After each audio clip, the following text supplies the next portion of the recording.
Cosmetic surgery से काम नहीं चलेगा, कार्डियक सर्जरी की जरूरत है।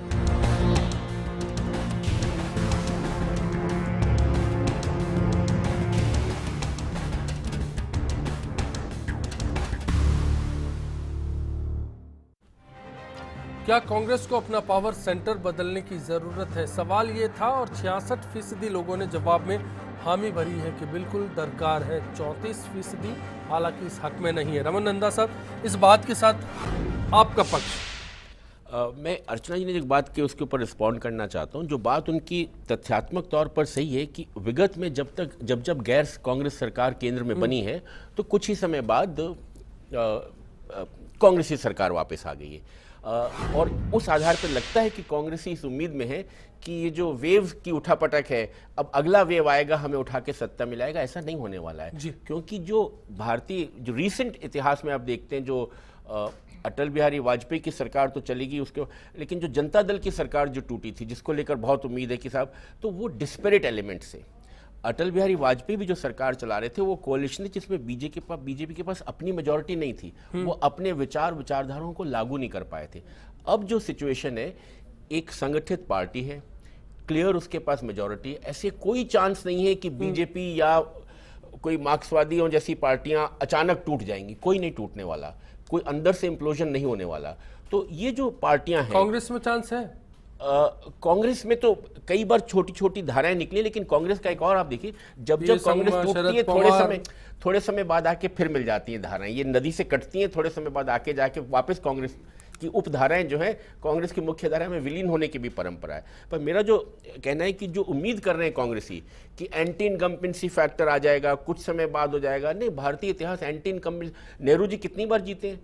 कोई एंटी इनकम्बेंसी जैसी कोई चीज कोई निरंतर नहीं रही है भारतीय राजनीति के इतिहास में। तो ये जो उम्मीद लगाए बैठे, सर्जरी वाली बात को स्थापित कर रहे हैं। मैं ओम सैनी जी आपके पास में आना चाहूंगा। पावर सेंटर को बदलने के लिए लोगों ने कहा है कि बिल्कुल होना चाहिए। देखिए, कुल मिलाकर के कांग्रेस पार्टी को ये सर्जरी का मतलब मैं यूँ समझता हूँ कि इनका जो डेमोक्रेटिक स्वरूप है, कार्य समिति की बैठक होनी चाहिए। उस कार्य समिति की बैठक के अंदर इनकी पराजय और उन सब पर चर्चा होनी चाहिए कि हमारी नीतियों में क्या गड़बड़ है। अगर भ्रष्टाचार के नाम पर हमें हटाया गया था, तो भ्रष्टाचार के बाद में जो कुछ हो रहा है इस देश के अंदर, हम उसको बदल करके किस तरीके से अपने आप को स्थापित कर सकते हैं, वो होना चाहिए। बार बार ये जो दृश्य आता है कि राहुल गांधी को वो बना दिया जाए या प्रियंका गांधी को बना दिया जाए, ये कांग्रेस का विचार नहीं है। ये विचार ऐसा लगता है कि जैसे इम्पोज किया गया। एक पार्टी का ख्याल नहीं आता, एक परिवार का ख्याल आता है। और मेरा ऐसा ख्याल है कि गांधी परिवार नहीं रहा। शहादतों के आधार पर स्वतः ही उनको नेतृत्व मिलता रहा, जो अब नहीं है। अब नहीं है। राहुल गांधी ने किसी शहादत का शंकर जी, भविष्य कांग्रेस का सिर्फ नेतृत्व परिवर्तन पर टिका है, क्या ऐसा लगता है? नहीं, ऐसा नहीं है।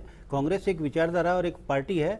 लंबे समय से कुछ न कुछ लोग आते जाते रहते हैं, और किसी भी पार्टी के अंदर यदि कोई हार जीत होती है तो उसका मंथन निष्पक्ष भाव से होना चाहिए। सैनी साहब बीच में एक बात करे थे, मैं उससे सहमत हूं। मैं बात करने से बड़ा था, उन्होंने भी कह दी ये बात कि बार बार में जो लोग कह रहे हैं ना साहब, राहुल गांधी को नेतृत्व देना चाहिए या सोनिया जी को नेतृत्व देना चाहिए, ये एक चापलूसी की बात कर रहे हैं। वो वास्तव में क्या है कि इंडिपेंडेंट जो विचार जो कांग्रेस के सामने रखना चाहिए वो नहीं रख रहे हैं। तो इन विचारों से भी कांग्रेस को सावधान रहने की जरूरत है। बाकी तो कांग्रेस का इंटरनल मामला है। सचिन पायलट ने कहा था आपकी सीडब्ल्यूसी की मीटिंग में तस्वीर साफ हो जाएगी। उम्मीद करें अगले हफ्ते अगर ऐसा कुछ हुआ तो हम कुछ अलग खबरें देख पाएंगे। देखिए अश्विनी जी, आज जब हम कांग्रेस की चर्चा करते हैं तो मुझे खुशी इस बात की कि आज कांग्रेस हारने के बाद भी भारत की राजनीति के केंद्र बिंदु में, यानी उसके वजूद, उसके अस्तित्व पर हम स्वयं मोहर लगाते हैं। जनता भी चिंतित रहती है कि विपक्ष सशक्त होना चाहिए।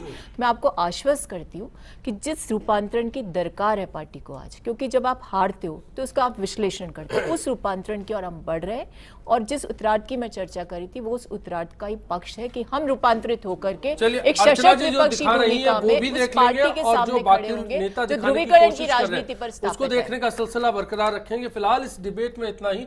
चलते चलते फिल्म का नाम है 3, नया गीत है हक है। अमिताभ बच्चन इसमें है। देखते हैं कुछ नया है। नमस्कार।